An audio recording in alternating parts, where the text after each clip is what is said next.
Kalau kau minta pembayaran parkir 2.000 dan itu notanya harus 2.000 dan kau ambil kau tidak sobek notanya, sama, itu namanya pungli. Tidak ada gunanya puasamu. Kalau orang korupsi Pak 10 miliar masuk neraka, di dunia nak nikmati jitu 10 miliar. Punah parkir jah. Dan itu bertumpuk. Anu bicuk masih puluh mati hatimu. Gara-gara anu bicuk emu kau anggap enteng. Maka saudaraku, latihan Ramadan sebulan Ramadan ini bukan sekedar menahan makan dan minum, tapi membiasakan diri untuk tidak menyentuh yang bukan hak kita. Puasa apabila diterjemahkan secara fikih yang berarti menahan diri, makan, minum, berhubungan badan secara sengaja dari subuh sampai maghrib. Ini definisi fikihnya. Berarti selama Ramadan 30 hari kita tidak boleh makan dan minum serta berhubungan badan pada siang hari. Malam harinya boleh. Adapun yang mereka secara tidak sengaja makan dan minum di siang hari, selama itu mereka dimaafkan dan tetap sah puasanya. Adapun mereka yang bekerja keras tidak bisa melakukan cari nafkah kalau tidak melakukan makan pada siang hari, maka boleh ditolerir. Dia boleh tidak puasa dengan catatan selesai proyeknya dan luar Ramadan dia tetap wajib membayar puasanya seperti jumlah yang ditinggalkan. Demikian juga bagi mereka yang perjalanan panjang, melebihi 83 km perjalanan sekali perjalanan, dan mereka tidak mampu untuk menunaikan ibadah puasa, pun mereka dihalalkan dan tidak berdosa ketika tidak berpuasa, dengan catatan selesai perjalanan dan di luar Ramadan dia harus membayar puasa seperti yang jumlah yang ditinggalkan. Demikian juga bagi mereka yang sakit pada bulan suci Ramadan, di mana penyakitnya telah diponis oleh dokter tidak boleh berpuasa, maka mereka boleh tidak berpuasa dan harus membayarnya sesuai dengan yang jumlah yang ditinggalkan. Tetapi bagi mereka yang berkehalangan tetap, uzur, tua bangka, kemudian penyakitnya sudah dikatakan dokter tidak bisa sembuh, maka mereka boleh tidak berpuasa dan menggantinya dengan fidyah, memberikan makan fakir miskin satu orang satu hari. Sidang Jumat yang saya muliakan. Lalu bagi mereka yang tidak musafir, tidak dalam bekerja keras, mereka tidak sakit, tidak ada halangan sama sekali, lalu mereka meninggalkan puasa satu hari, kata Nabi, biar kau ganti satu hari itu dengan 1 tahun penuh puasa, tidak sama nilainya ketika kau dengan sengaja meninggalkan puasa. Alhamdulillah, kita semua puasa, tapi bukan puasa sekedar menahan lapar, minum, dan berhubungan badan. Kalau hanya itu yang dimaksud kategori puasa yang hakikat, sesungguhnya kita tidak lebih dari binatang yang berpuasa. Ada ayam yang berpuasa tidak makan dan minum ketika mengeram. Kalau hanya sekedar tidak makan dan minum, sesungguhnya bukan puasa itu yang dihendaki oleh Allah Subhanahu wa taala. Meskipun secara fikih itulah puasa.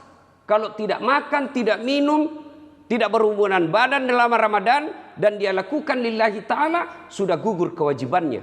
Tapi nilai puasa yang diharapkan oleh Allah Subhanahu wa taala, yang diharapkan membentuk jati diri kita sebagai muslim, tidak ada faedah apabila kita tidak bisa mengendalikan diri. Karena puasa sesungguhnya makna terpentingnya adalah pengendalian diri. Air putih, nasi, hubungan suami istri bagi mereka yang memang suami istri sesungguhnya bukan haram.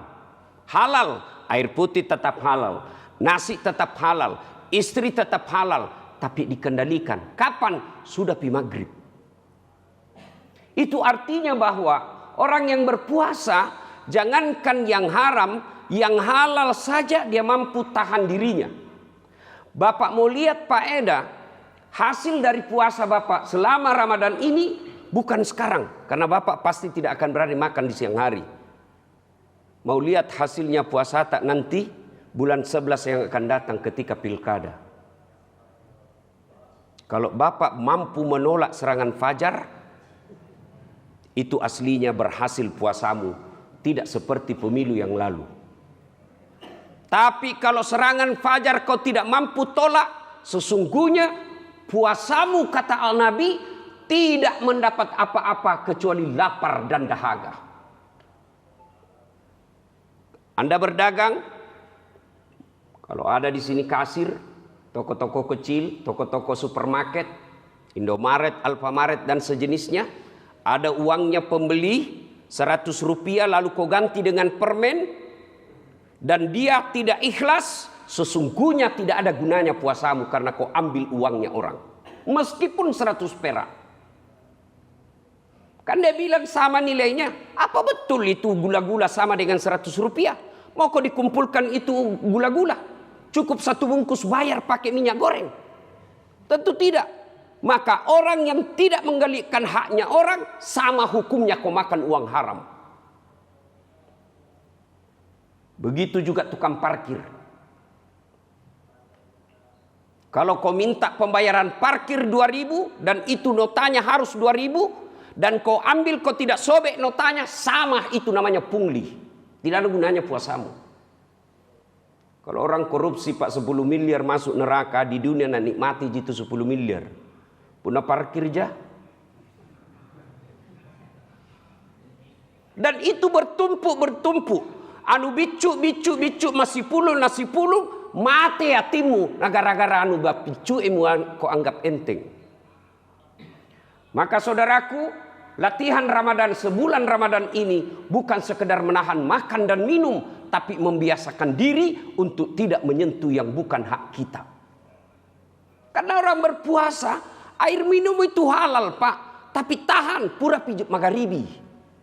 Orang yang sukses puasa, jangankan yang bukan haknya, yang haknya saja kalau belum tiba saatnya tidak boleh. Itulah makna yang terpenting dari puasa. Yang berikutnya, makna dari puasa setelah menahan diri dari makan dan minum, pengendalian diri, kejujuran. Bapak masuk kamar siang hari panas, teguk air putih, nggak ada yang lihat Pak. Tidak ada yang tahu kecuali Allah Subhanahu wa taala. Kenapa Bapak tidak lakukan? Minum secara sembunyi-sembunyi, makan secara sembunyi-sembunyi, lalu keluar lagi seolah-olah tidak makan 2 hari. Bapak bisa lakukan, tapi kenapa kita tidak lakukan? Karena kita tahu Allah melihat kita. Ini kau pegang anak muda.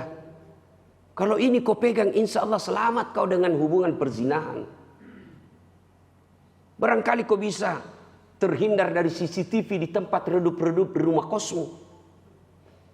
Tapi Allah tahu makna orang yang berpuasa dengan baik. Dia mampu yakin bahwa Allah selalu melihat dia. Yang ketiga, makna dari puasa itu adalah berbagi. Bagi kita yang sama Ramadan baru puasa, coba rasakan. Hari pertama loyo betul kita. Hari kedua makin loyo. Itu baru kita tidak makan dari subuh sampai maghrib. Dan baru 1-2 hari. Bagaimana saudara kita yang berhari-hari kadang makan secukupnya. Maka sesungguhnya orang yang berpuasa itu, nilai yang ingin dipetik adalah tenggang rasa tepo seliro. Orang yang baik puasanya tidak membiarkan tetangganya kemiskinan sementara dia berlebihan. Orang yang baik puasanya, dia tidak bahagia melihat orang yang susah dalam hidupnya. Orang yang susah di sekitarnya, ada orang susah di sekitarnya menjadi beban pikirannya. Itulah hasil dari puasa. Mari kita koreksi diri. Kalau sudah ada nilai-nilai itu dalam diri kita, alhamdulillah, adalah makna dari puasa.